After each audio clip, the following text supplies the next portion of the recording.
Morning Magazine with Ron Saunders continues. Thank you, Chuck. And, obviously elections are still a year away, but the political season is always hot.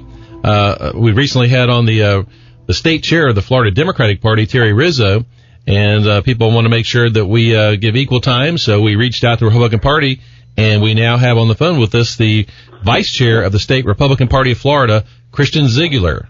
Good morning, Mr. Christian Ziegler. Yeah, thanks for having me on, Ron. I appreciate it.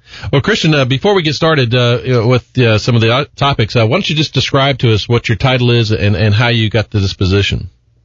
Yeah, so I'm vice chair of the Republican Party of Florida, came in January, and really, my job's basically, I tell people, I'm an insurance policy for the chairman, secondary, I just travel the state and get people motivated, excited, and ready for 2020. So, I was an early Trump supporter, been with the president. Really, we had him here about a month before he even announced.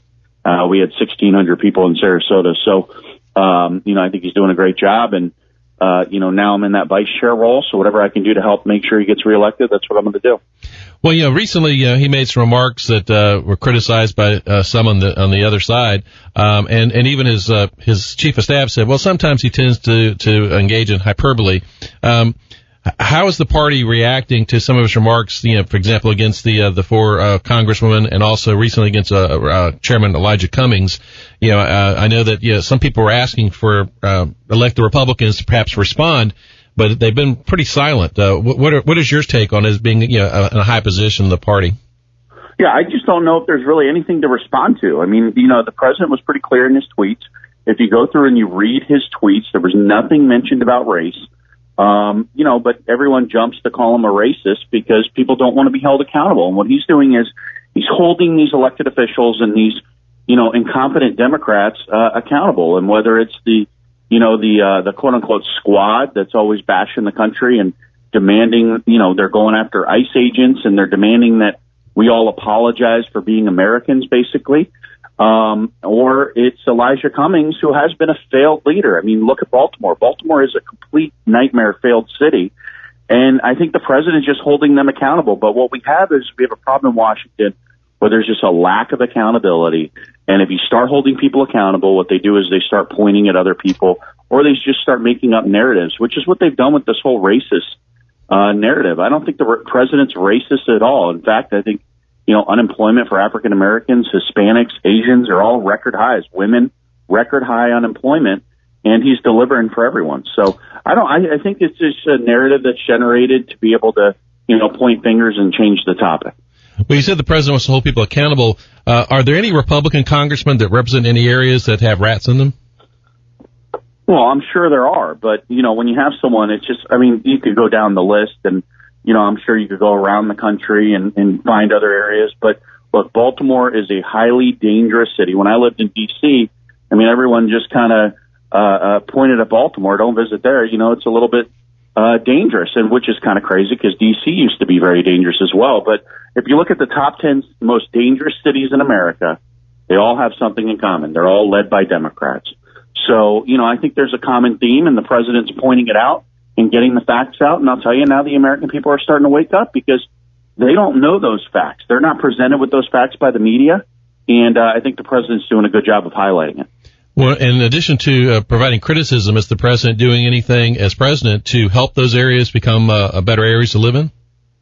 Well, I think so, because again, look at the economy. We have record low unemployment across every single major demographic in this country. So African American unemployment, record lows. Female unemployment, record lows. You go through the whole list.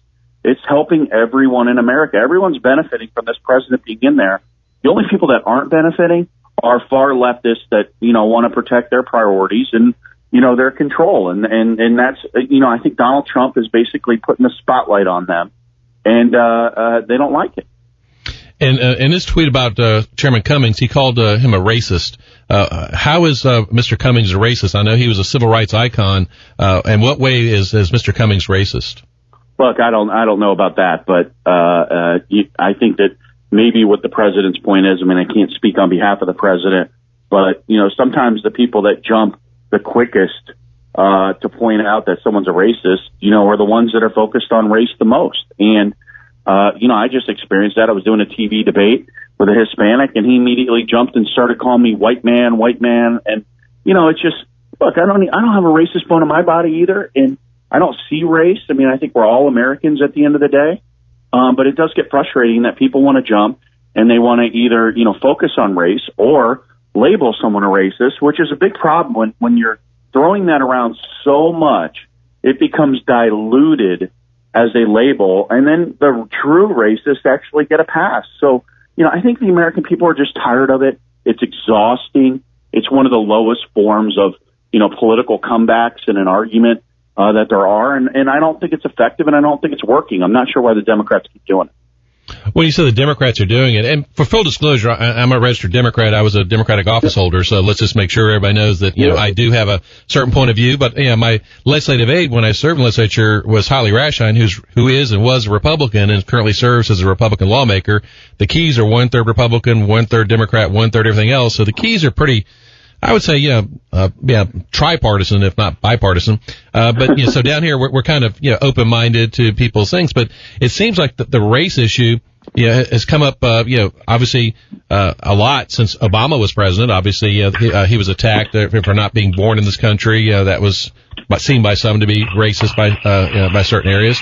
And then the president has been kind of selective in some of his attacks. It just seems from an outside perspective that, when he's criticizing someone, it generally is someone of color, and that could just be coincidence.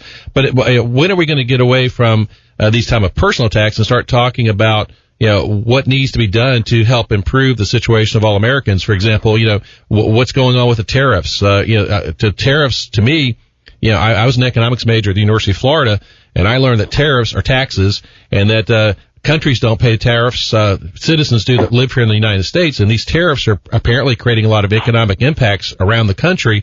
What is the Republican Party of Florida's position on the president's tariffs? Well, look, your first question is, when are we going to get away from, the charges of racism? And I'll tell you, it's when the Democrat Party stops engaging in identity politics, I think we can start moving away from that. And, Ron, and I'll be just fair and honest, I mean, there are some Democrats that do it right, that focus on the issues, they focus on the debate, they come to the table, and, maybe you're one of them. I'm not too familiar with your career, but obviously it sounds like, you have no problem reaching across the aisle, which is fine. But there are a lot of Democrats that are just so hyper-focused on identity politics and going after Look, I've been called a Nazi recently, and that's the most absurd thing in the world, because my grandmother, who raised me, one of the most influential people in my life, she was put into a labor camp by the Nazis in former Yugoslavia, had cigarette burns up and down her arms. But, some members of the Democrat Party have no problem launching attacks, calling me a Nazi. It's like insanity, and you can't get away from it right now. I mean, we're a hyper-polarized country. People are so focused on getting personal and nasty, and it's just exhausting. And, the question, and then you kind of transition to your second part of your question is, what are we going to do to improve these cities and improve the country, whether it's tariffs or anything else? I mean, I think Donald Trump's out there. What he's doing is he's fighting for America. He's fighting for the best deals that we can get as Americans. Sometimes, yes, he puts tariffs in. And, I'm not the biggest fan of tariffs, but, he's using every single tool he can to squeeze these countries and to make sure that we're getting our priorities advanced. And, I look at the economy, I look at the stock market, everything's doing very, very well, but the Democrats don't want to talk about that. They want to launch these, have the media talk about racism for multiple news cycles, because if we're not talking about that, we're going to be talking about the unemployment that's going on. So that's what's really going on, I think. Well, we have you on as the Republican vice chair of the state party. Any last comments to our listeners? No, I appreciate it. I mean, you guys are fortunate to live in a beautiful area. I'm super jealous. Hopefully I can get down there with my girls and do a little snorkeling. I haven't done that in years. Now my girls are at that age, but, I appreciate everyone down at the Keys. We're going to have a very important election cycle, and I think there's going to be a clear difference between, Donald Trump and capitalism and the Democrat Party of today and socialism. And, when you go to the ballot box, you're going to have to take both into consideration, and, what America do you want to leave for the next generation? And that's all, we all have to decide that when we go to vote. Okay, we've been talking with Christian Ziegler, who is the Republican Party of Florida vice chair. Thanks for joining us, Christian. Appreciate it. Thanks so much. Have a great day. You too.